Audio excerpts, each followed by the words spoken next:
반갑습니다. 반갑습니다. 네. 전형적인 가을 날씨네요. 근데 부산은 금방 겨울이 오더라고요.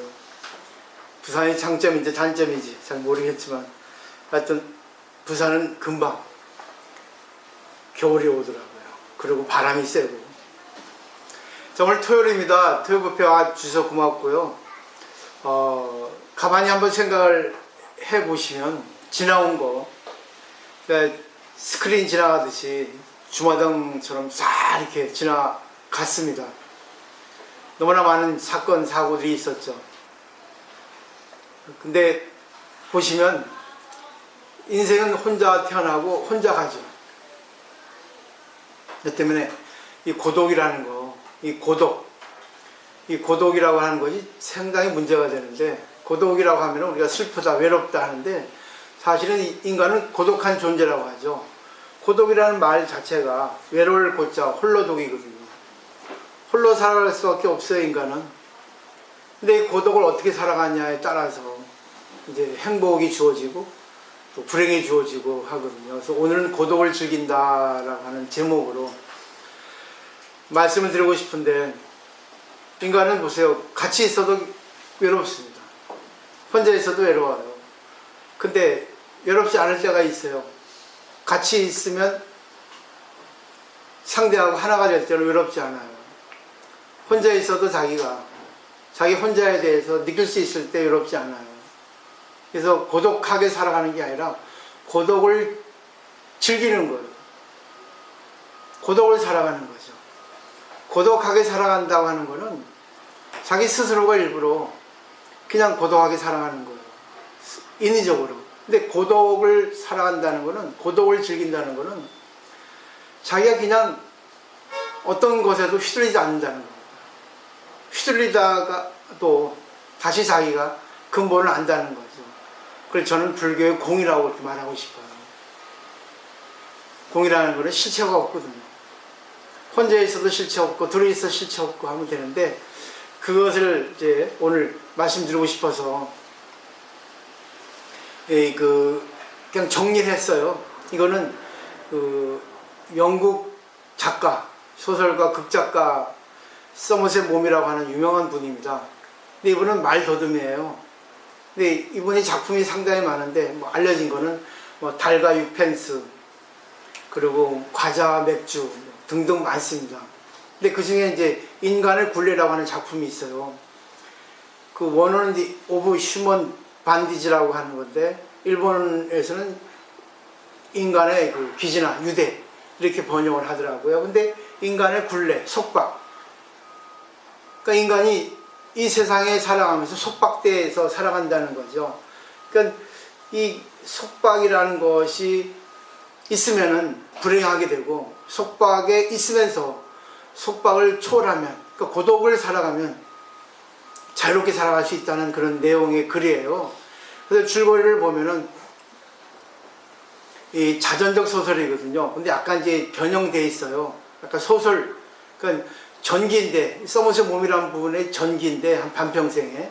근데 약간 이제 소설적인 그런 내용입니다. 말 더듬였는데, 여기 소설 주인공이 필립 캐리라고 하는 분이에요. 근데 이분은 다리가 약간 굽었습니다.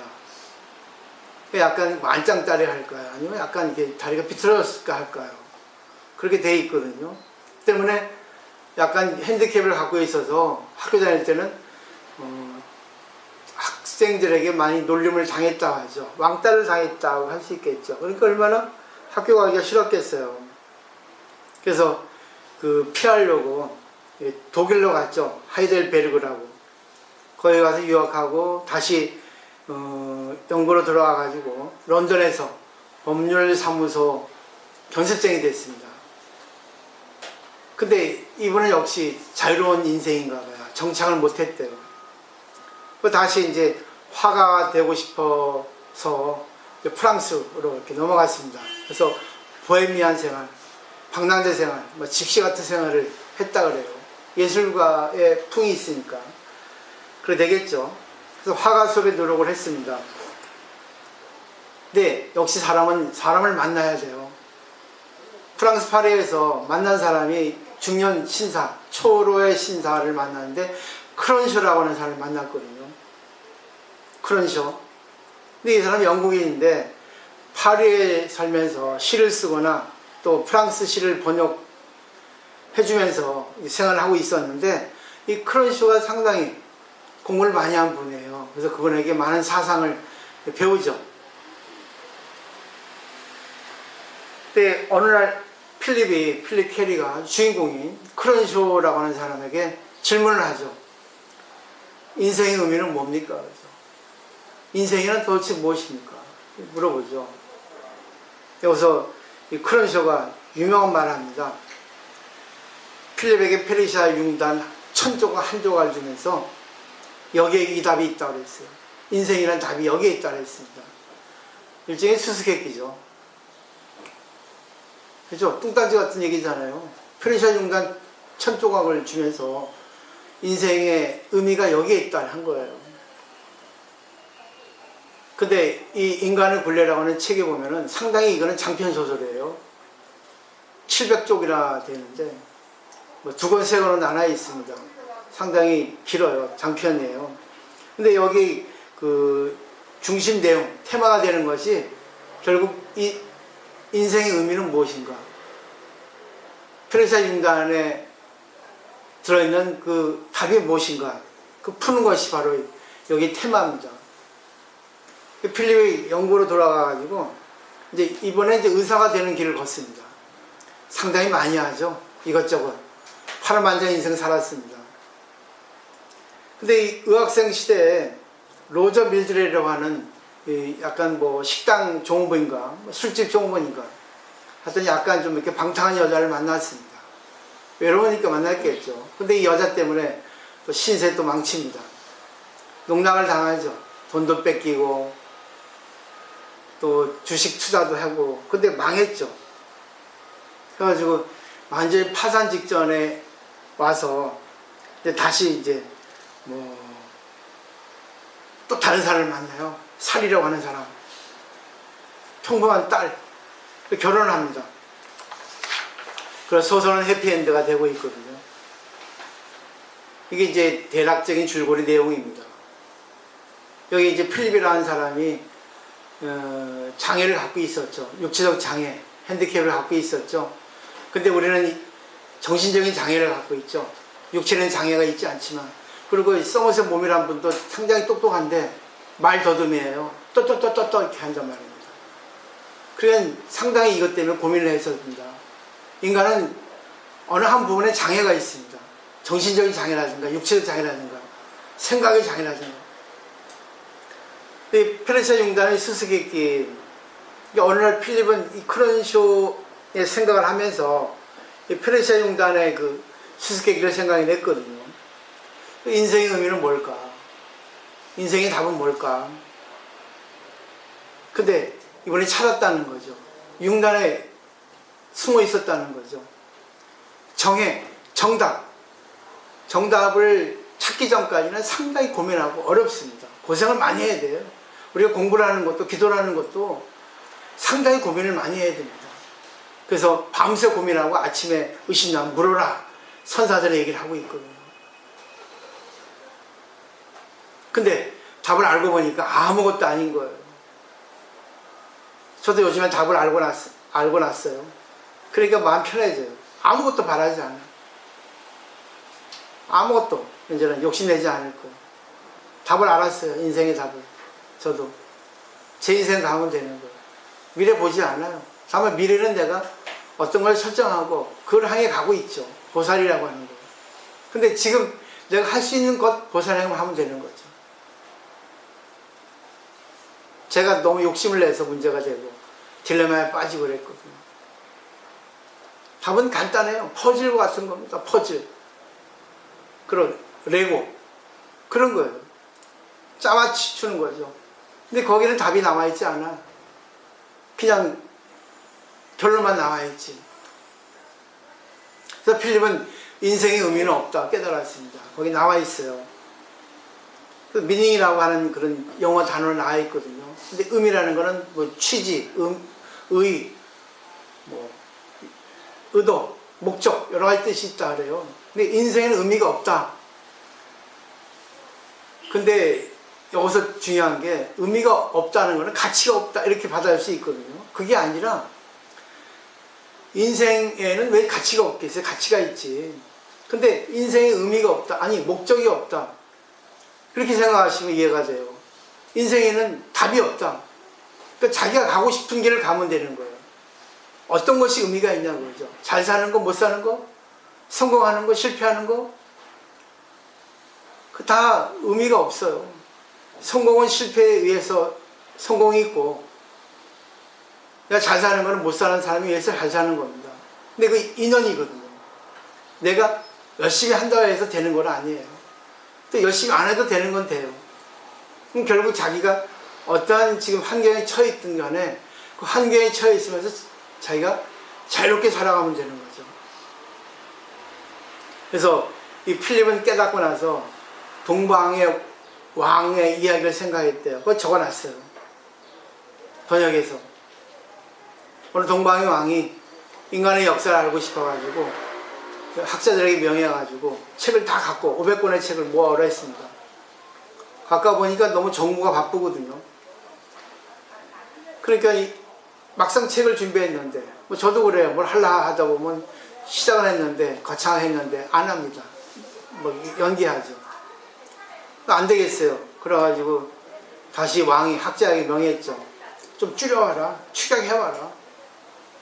그래가지고 20년이 걸려가지고 책을 50권으로 줄였습니다. 그 20년이라는 세월이 얼마나 깁니까? 짧기도 하지만. 근데 50권을 줄여왔는데 이번에는 왕이 나이를 먹으니까 기력이 없어요. 50권 보려면 상당히 힘들거든요. 한 권 보기도 어려운데. 다시 명했어요. 응? 더 줄여와라. 그래서 학자는 또 20년 걸려가지고 한 권을 줄여왔습니다. 왕은 이제 꼬부랑 할아버지가 됐고 학자도 꼬부랑 할아버지가 됐어요.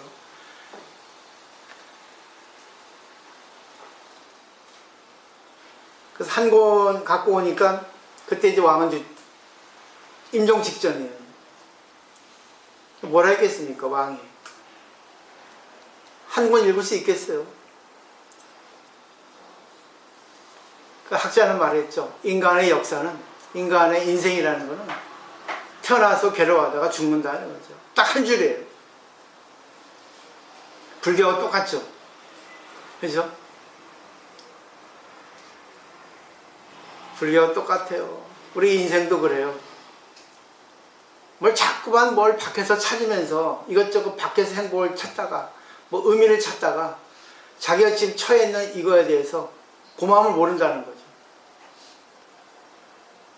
요즘에 제가 느낀 게 그거예요. 저 바라지 않아요, 이제. 근데 하나 바라는 게 있어요. 저 그거를 추구해 갑니다. 근데 현재 만족해요. 신도가 많든 적든 내가 이렇게 하고 싶다, 저렇게 하고 싶다, 이것이 좋다, 나쁘다, 그거 이제 안 하기로 했어요. 그래서 저는 제 공부만 할 거고, 보살님들은 보살님들의 공부만 하면 되는 거고. 그죠? 여태까지 잘 해왔기 때문에. 더 이상 저는 관여하지 않으려고. 여기서 이제 연구를 해보면, 페르시아 융단은 뭐죠? 날줄, 시줄로 이렇게 짜져 있죠? 근데 보세요. 융단 직공이라 하나요? 융단 만드는 사람은 기술자잖아요. 그 사람이 자기가 알고 있는 범위에서 융단을 짜지 않습니까? 시줄, 날줄 이렇게 하면서. 거기에 또 무늬를 넣겠죠. 그게 인생이라는 거예요. 인생이라는 융단이 있는데 하루의 생활이 그 시줄, 날줄인 거예요. 이게. 그죠? 거기에 무늬가 들어가는 거예요. 그러니까 오늘 하루가 결국 뭐예요? 인생의 축약입니다. 그래서 하루는 인생의 축도라는 말이 있거든요. 오늘 하루를 갖다 내가 어떻게 사느냐 중요하지 않아. 인연 따라 살면 돼. 책을 읽으려면 책을 읽고 술을 마시려면 술을 마시고 그냥 인연 주어진 것에 자기가 최선을 다하면 됩니다. 그게 인생이에요. 자기 하고 싶은 대로 하면 되는 거죠. 그리고 이 서머셋 mom이 서밍업이라는 책에 그런 말이 있습니다. 경찰에게 붙잡히지 않고 세금을 탈세하지 않은 범위에서 살아라. 이런 내용의 글을 써놓고 있어요. 느끼시겠습니까? 결국 불교하고 똑같잖아요. 네가 도둑질 하려면 해. 경찰에 잡혀가지고 교도소 가려면 하고, 네가 교통위반 하려면 해. 벌금 내려면. 사람을 때리려면 때려. 그 대신 네가 법에 저촉받으면 받아야지. 그게 네 인생의 한 부분이야. 그러니까 인생이라 하는 거는 생로병사예요. 과정이죠. 시간이죠. 근데 그 인생 속의 생활이라는 게 하루하루 생활이라는 거예요. 남하고 싸우려면 싸워. 남하고 이렇게 뭐 서로 불화를 일으키려면 일으켜. 사이좋게 지내고 싶으면 사이좋게 지내. 네 하고 싶은 대로 해. 근데 중요한 거는 네 생활이지만 그 생활이 즐거워야 되는데 즐겁지 않은 것도 네 인생이잖아요. 인생의 한 부분이잖아요.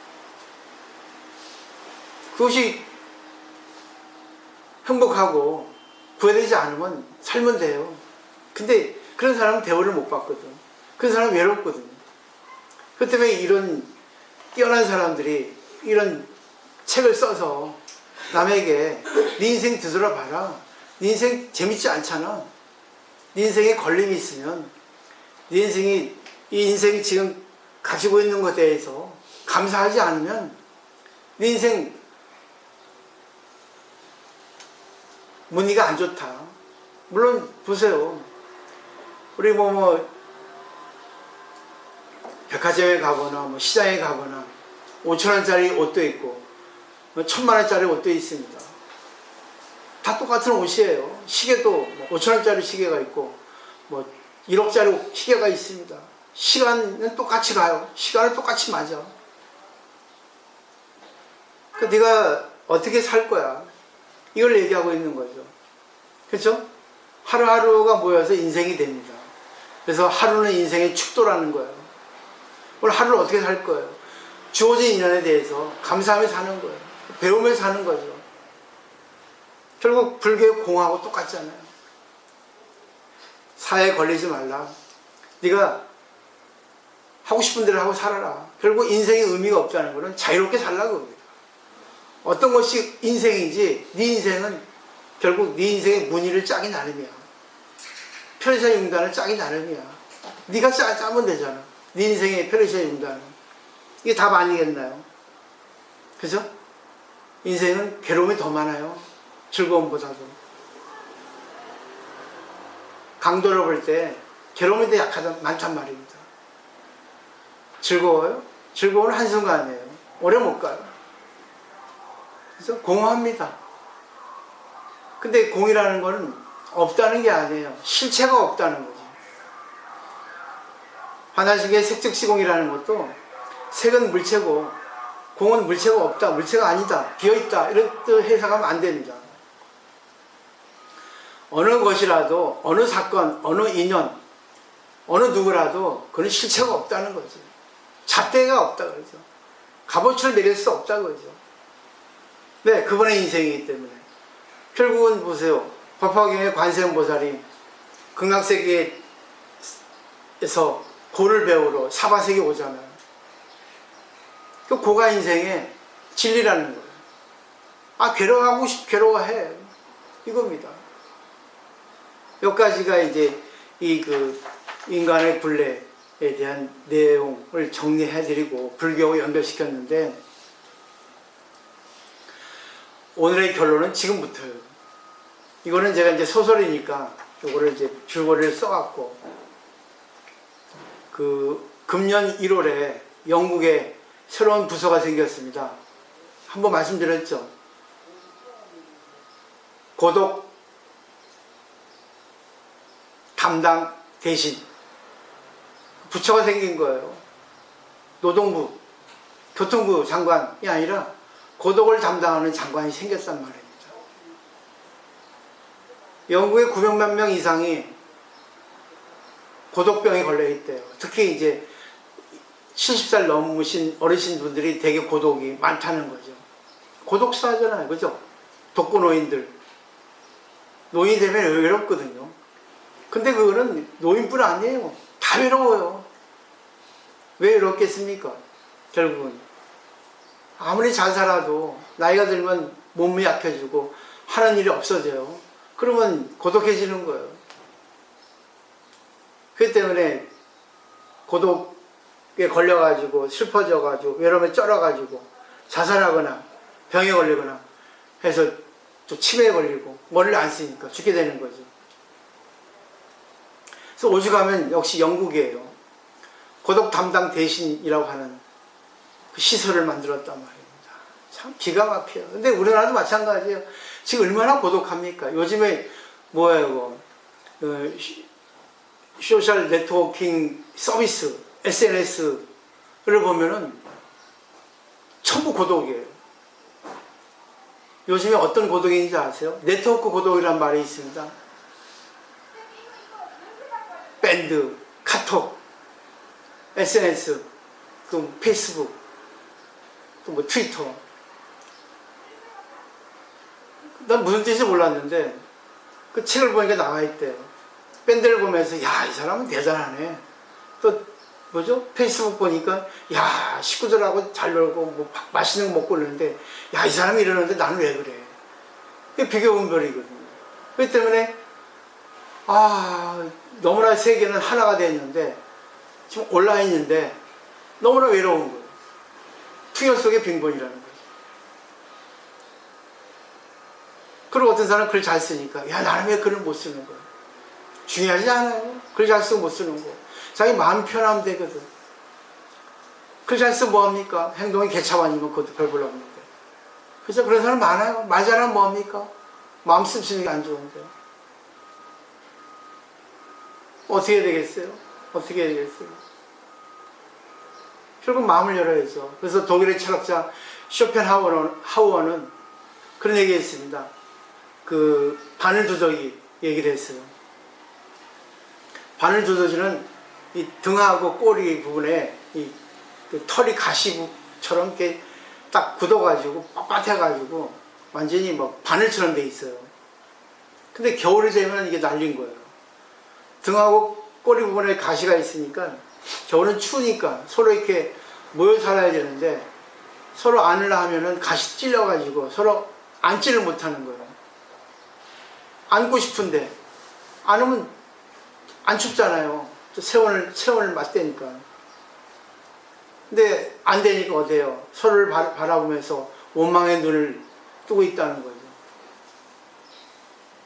지금 다 그래요. 서로가 다 견제하고 서로가 다 그냥 시기 질투하고 그 때문에 안 되는 거죠. 너무 외로운 거예요. 그래서 저는 그거를 조금 이렇게 어떻게 극복하겠냐 해가지고 이렇게 해왔는데 참 힘들어요. 근데 내가 너무 착각한 거예요. 힘든 일을 내가 쉽게 생각하기 때문에. 턱이 높아요, 여기는. 단순히 와가지고 기도하고 그냥 가는 데가 아니잖아요. 뭘 하나 파악하고 인간의 심리를 꿰뚫어가지고 어떻게 해야 되겠는가. 그런 공부하는 데잖아요. 근데 이 쇼펜하우어가 그 다음에 얘기했습니다. 바늘두더지도 그 바늘을 내릴 때가 있대요. 네, 암수가 교미할 때. 서로 하나가 될 때 바늘을 내린다는 거죠. 결국 내가 상대의 입장이 되고 상대가 내 입장이 돼줄 때 둘이 하나가 되는 거예요. 이게 고독을 푸는 답이에요. 얘기할 데가 없습니다. 얘기할 데가. 또 얘기 들어주니까 또 그냥 함부로 말하는 사람이 너무나 많고 어떻게 해야 되겠어요? 그러니까 얘기 들어줄 수 있는 사람 대보살이 생겨야 되는 거예요. 얘기 들어준다 다 들어주는 거 아니에요. 얘기 들어주면서 얘기 방향을 운전해 가는 거야. 내가 운전 잘하는 사람은 자기가 자유자재로 운전하거든. 상대가 어떤 말을 해도 다 들어주고 거기에 이렇게 단순히 이렇게 수동적으로 하는 게 아니라 이 사람이 얘기해서 이거는 조금 내가 조절하게 했다면은 내가 운전을 저 끌고 가는 거예요. 화제를 돌리는 거죠. 능력 있는 사람은 할 수 있거든. 근데 이 공부가 안 된 사람은 아유 들어주는 게 최고라고 해가지고 들어주다 보면 지도 그 사람한테 걸려버리는 거예요. 휘둘러 버리잖아요. 그러니까 결국 뭐예요? 상대를 구제하려다가 자기가 빠져버려요. 자기가 상대를 구제하는 게 아니라 자기의 수렁에 빠져버려요. 중생이 돼버려요. 그런 사람 부지기수입니다. 뭐 저도 마찬가지고. 그럼 어떻게 되겠어요? 방법이. 답은 하나예요. 내 생각 틀리고 상대 생각 틀리고. 그러니까 내 생각을 상대의 생각에 주입시킬 수도 있지만 주입시킬 수 없을 때 있어요. 그러니까 결국 나하고 상대는 다르다는 것을 인식하고 관계를 잘하면 돼요. 그러니까 결국 상대를 선택하면 안 된다는 거죠. 그래서 상대를 선택하잖아. 그럼 수행 안 됩니다. 자기하고 비슷한 사람하고 만나면 공부 안 돼요. 자기하고 틀린 사람하고 만나야 되거든요. 근데 참 재밌는 말이 있어요. 이 누가 했는지 기억이 안 나는데 A급, B급, C급으로 나눈다면 A급 사람은 A급 사람하고 관계합니다. 근데 A급 사람은 B급, C급도 관계해요. 근데 B급 사람은 B급 사람하고 관계하는 게 아니라 자기보다 한 단계 낮은 C급 사람하고 관계한다는 거예요. 왜? 자기하고 비슷하면 자존심 상하니까. 자기보다 한 단계 아래 사람하고 관계해야지만이 자기 우월감을 가진다는 거예요. 한 기가 막힌 말이에요. 이런 공부하는데요. 그러니까 얼마나 내가 부끄러워. 근데 부끄러우는 게 찬스예요. 안 하면 되거든. 근데 마음이 약한 게 아니라 마음에 근육이 없는 사람, 내공이 없는 사람은 부끄러워서 안 오는 거예요. 자기 다 들켰거든. 그러니까 그거 중요하지 않아요. 자기 인생을 바꾸면 되거든. 무늬를 갖다가 더 이쁘게 고급스럽게 올리면 되잖아요. 안 그렇습니까? 그러니까 상대를 선택할 필요가 없는 거예요. 어느 누구하고 관계하고 어느 누구하고 관계하면서 상대 얘기를 듣다 보면 하나 배우거든. 근데 정신세계에 약한 사람일수록 얘기를 많이 합니다. 그러면 절대 상대에게 배울 수 없어요. 자기 것밖에 얘기 안 하잖아. 자기 것만 얘기하기 때문에 상대의 얘기를 들을 수 없으니까 상대의 거에 대해서 하나를 배울 수 없습니다. 또 이런 말이 있어요. 대화는 캐치볼이거든요. 캐치볼은 결국 우리가 던지고 받고 하잖아요. 이게 대화입니다. 대화. 이게 캐치볼은 주고받는 거죠. 대화는 주고받는 거예요. 근데 사람들은 이 대화를 할 때 똑같은 강도의 캐치볼을 주고받아야 되는데 미숙하니까 강속구 던지기도 하고 변하고 던지기도 하고 마구를 던진다는 거죠. 그러니까 캐치볼이 아니라 같이볼이 된다는 거죠. 그냥 주고받는 관계가 되지 않는 거예요. 예를 들면은 부모 돌아가셨는데 슬픈데 아유 얼마나 슬프겠습니까? 그래도 힘내세요. 슬퍼 죽겠는데 무슨 힘을 내. 그리고 내가 이제 남편 때문에 이혼하고 싶은데 뭐 죽겠다고 남편에 대해서 막 뭐 불평불만 합니다. 그래요. 뭐 해가지고 들어주면 되는데 이혼해버리세요. 이혼하고 싶은데 이혼하기가 어려우니까 이혼할 수 없으니까 괴로워서 남한테 불평만 하고 하소연하는데 이혼하세요 하니까 얼마나 성질나겠습니까? 어떤 사람은 또 얘기를 하소연하면 이해하세요. 참으세요. 이해하고 참는데 내가 완전히 딱 떨어지지 않으니까 하소연하는데 거기다 이해하세요. 참으세요 하는 거예요. 내가 이해할 수 있고 참을 수 있으면 상대한테 얘기하겠어요? 순간만 들어주면 되거든. 순간만. 그게 안 되는 거예요. 강속구 던지잖아. 또 변하고 던져요. 또 교묘하게. 어떤 사람은 오랜만입니다 하니까 당신이 나 꼴보기 싫어서 이렇게 나 떠난 거 아니야? 피한 거 아니야? 이렇게 얘기하는 사람도 있어.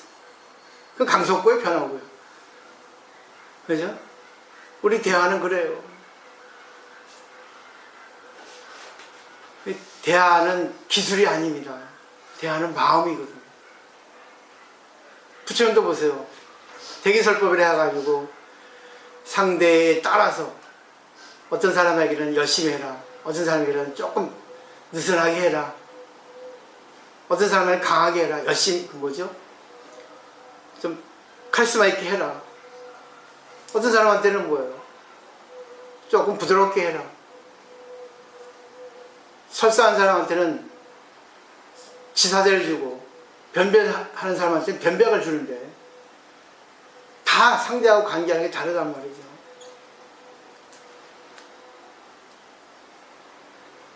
잘 생각해 보세요. 제가 제일 바라는 게 그거예요. 그 사람들이 2년 될 때까지 공부를 하셔서 그런 내용들 준비한다 했잖아요. 매일같이 준비해온다 했잖아요. 근데 중간에 내가 좀 딜레마에 빠져가지고 그랬지만 이제는 다 정리됐어요. 다시 이제 뭐예요? 시작할 겁니다. 또 해보세요. 안 돼도 관계없어요. 현재 이 순간 나도 느낀 게 그겁니다. 또 내가 미래를 보고 했구나. 물론 미래를 보고 나가는 건 괜찮아. 근데 현재 이 순간 내가 오늘의 인연이구나. 내가 오늘 인연 다 했구나. 오늘의 문이 짰구나. 그럼 내일은 또 내일의 문의를 짜야지. 이렇게 나가면 되는 거예요. 안 바래 이제. 많이 성장했죠. 제가 지금 59인데 출가하기 전에는 힘들게도 생활했지만 그냥 그렇게 살아왔어요. 평범하게. 출가해서 지금까지가 너무 힘들었어요. 공부 아니었으면 벌써 죽었을 겁니다. 너무나 많은 시달림을 당했거든요. 신들에게.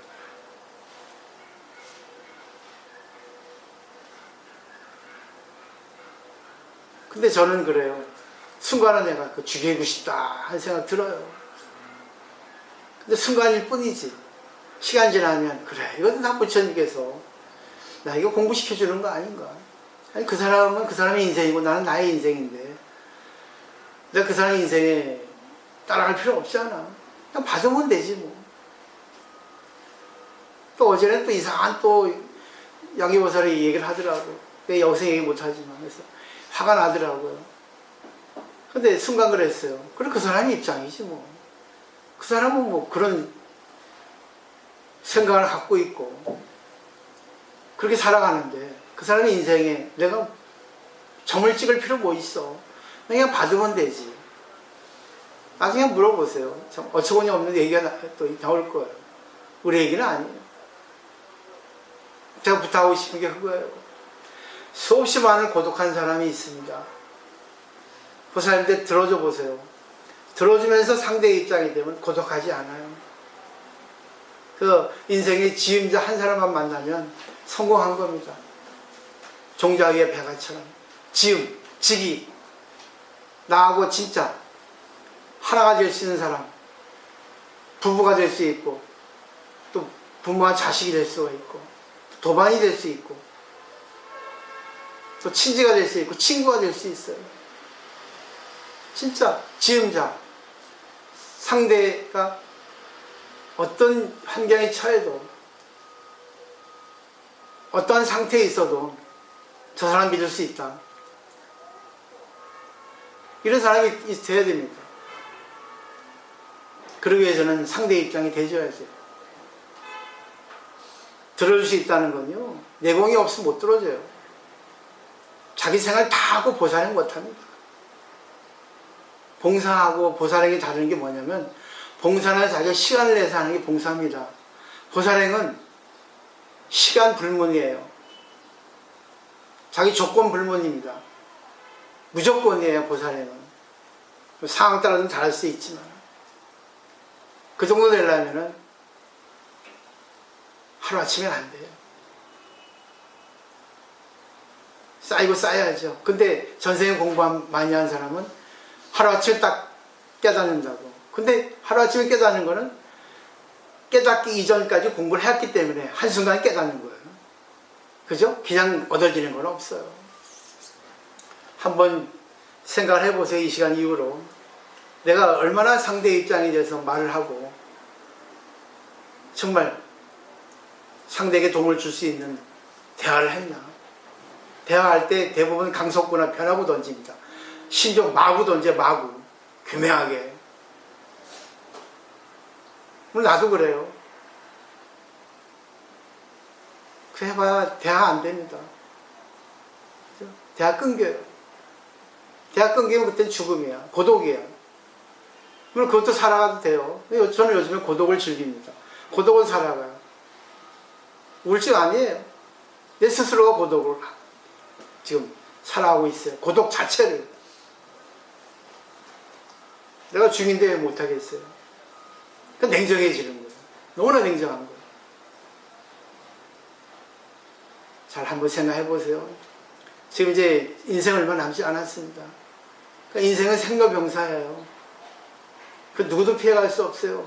근데 그 하루하루 생활에 있어서, 인연 관계에 있어서 내가 어떤 문의를 가는가, 짜고 가는가, 그거는 관계없다 그거예요. 너무 자기 체계, 자기 체제, 자기 허영, 체면, 그리고 뭐 세상의 의식, 그런 거 구애받을 필요 없다는 거죠. 근데 불교의 입장에서는 좀 남을 위해 살면 되지 않나. 전부 성공한 사람들은 이 태양을 얘기하거든요. 남을 위해 살아라 돼 있어요. 보세요, 전부 다. 성공한 사람들, 철학자, 사상가들, 계몽가들, 그리고 위대한 재벌들, 유명한 분들은 전부 남을 위해 살라고 돼 있습니다. 그러기 위해서 자기가 고생하는 거예요. 고생 안 하는 사람은 없어요. 웬만하게 해가지고 공부 안 돼요. 알겠죠? 네. 오늘 이걸로 마치도록 하겠습니다.